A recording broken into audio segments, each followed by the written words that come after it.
कृष्णा भक्तों, आज के इस वीडियो में हम आपको बताएंगे कि आपको माघ मास के सटतिला एकादशी का पारण कब और कैसे करना है। एकादशी व्रत को खोलने का सही समय और सही तरीका क्या होगा। साथ ही आप जानेंगे सटतिला एकादशी व्रत को खोलने की पूजा विधि और एकादशी व्रत को खोलते समय क्या गलतियां आपको भूल से भी नहीं करनी है। तो यह सब जानना अगर आप चाहते हैं तो वीडियो को शुरू से लेकर अंत तक पूरा जरूर देखिएगा।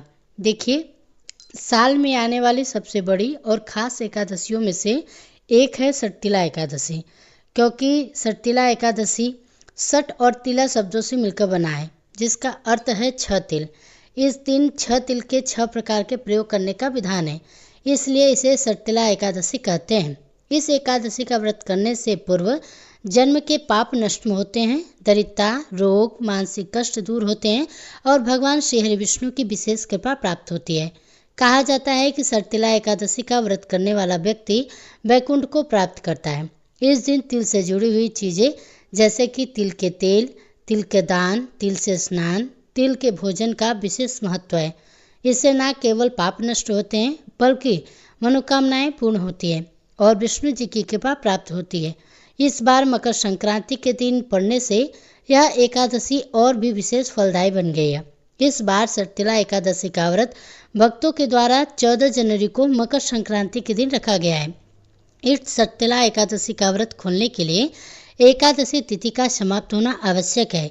इस बार यह एकादशी की तिथि समाप्त हो रही है 14 जनवरी 2026 बुधवार को शाम 5:53 पर।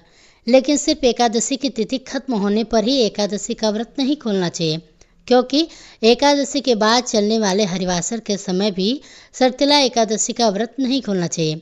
ऐसा करने से एकादशी व्रत करने का सारा पुण्य नष्ट हो जाता है। इस बार यह हरिवासर का समय समाप्त हो रहा है 14 जनवरी 2026 बुधवार को रात 12 बजे तक, यानी कि आपको 14 जनवरी को रात 12 बजे के बाद भी अपना सटतिला एकादशी का व्रत नहीं खोलना है। सिर्फ द्वादशी तिथि में ही एकादशी का व्रत खोला जा सकता है। सटतिला एकादशी के बाद द्वादशी तिथि की आरंभ हो रही है 14 जनवरी 2026 बुधवार को शाम 5:54 से और यह द्वादशी तिथि की जो समाप्ति हो रही है वह 15 जनवरी 2026 गुरुवार को रात 8:16 तक है। अब आइए जानते हैं 15 जनवरी को द्वादशी पर पड़ने वाले सभी शुभ और अशुभ मुहूर्तों के बारे में, ताकि आप गलत मुहूर्त में अपना सटतिला एकादशी का उपवास न खोलें। देखिए, 15 जनवरी को शुभ ब्रह्म मुहूर्त होगा 5:37 से लेकर सुबह 6:25 तक।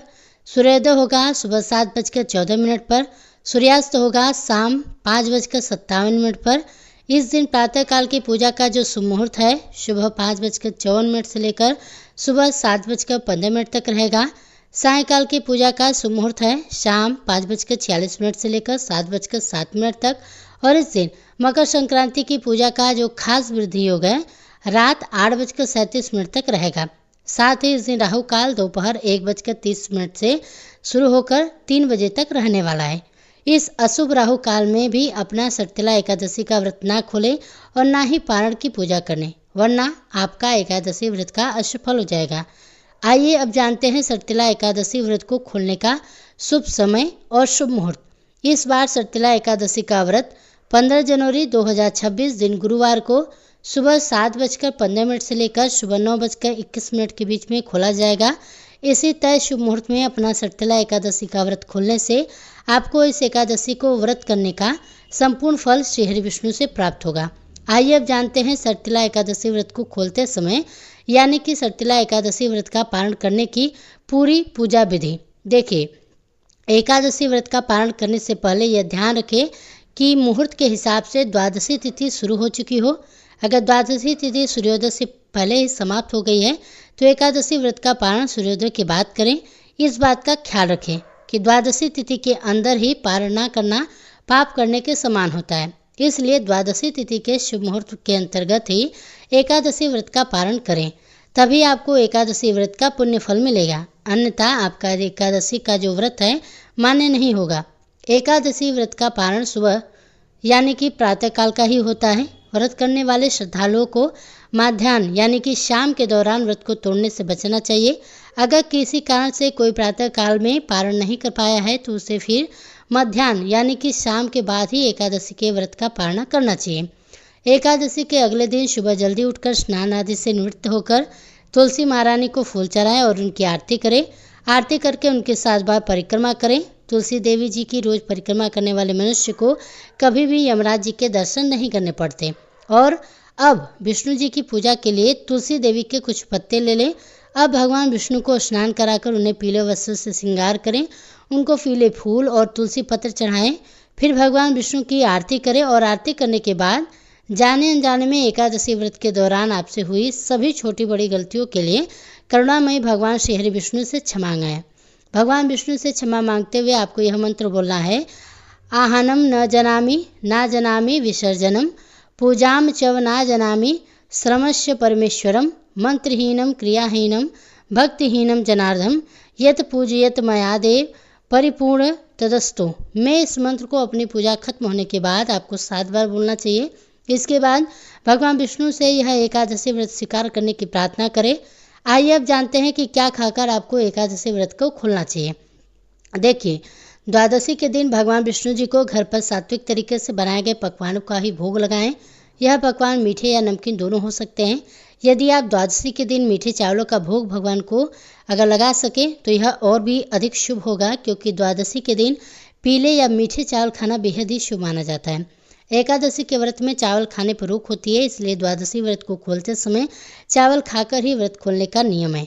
मान्यता है कि एकादशी के दिन चावल खाने से शरीर छोड़ने के बाद वह मनुष्य रेंगने वाले जीवों के रूप में जन्म लेता है, लेकिन द्वादशी को चावल खाकर एकादशी व्रत को खोलने वाला मनुष्य मोक्ष को प्राप्त करता है। आपको एकादशी व्रत का पालन करने के लिए पकाए जा रहे भोजन में गाय के शुद्ध देसी घी का प्रयोग करना चाहिए। यह सेहत के लिए भी अच्छा होता है और इसमें शुद्धता भी होती है। आंवले के पेड़ पर भगवान श्री विष्णु का वास होता है। इस आंवले के पेड़ का भी एकादशी के व्रत में विशेष महत्व बताया गया है, इसलिए एकादशी व्रत का पालन करने के दौरान आप आंवला भी खा सकते हैं। आंवला खाकर एकादशी व्रत को खोलना बहुत ही शुभ होता है। इससे आपको अखंड सौभाग्य, निरोगी, स्वस्थ और सुंदर शरीर की प्राप्ति होती है, साथ ही संतान सुख की भी प्राप्ति होती है। आप द्वादशी के दिन एकादशी व्रत खोलने के लिए जो भी सात्विक भोजन बनाएं, उसी भोग और भगवान श्री हरि विष्णु को चढ़ाई गई तुलसी की पत्ती को पानी के साथ लेकर ही अपना व्रत खोलें। पर यह ध्यान रखें कि एकादशी व्रत का पारण किसी मीठी चीज से किया जा सकता है। व्रत के पारण के लिए आप भगवान श्री हरि विष्णु को भोग में मिठाई और मौसमी फल भी दे सकते हैं। पारण के भोजन में सेम की सब्जी खाने का भी विशेष महत्व माना गया है। विशेष तौर पर एकादशी के व्रत में सेम को कफ और पित्त का नाशक माना गया है। ऐसे में एकादशी व्रत पारण करते समय देखा गया है और माना जाता है कि आपको सेम एक अच्छे भोज्य पदार्थ के रूप में प्रयोग किया जाता है। पारण के दौरान आप सूखे मेवे जैसे कि बादाम, पिस्ता, अखरोट और किशमिश भी खा सकते हैं। इसके अलावा दूध और दूध से बनी मिठाइयाँ और भी चीज़ें एकादशी के व्रत के पारण में खाई जा सकती हैं। ऐसे ही और भी ज़रूरी जानकारियों के लिए हमारे चैनल को सब्सक्राइब भी जरूर कीजिएगा। आशा करते हैं जानकारी आप सभी को पसंद आई होगी।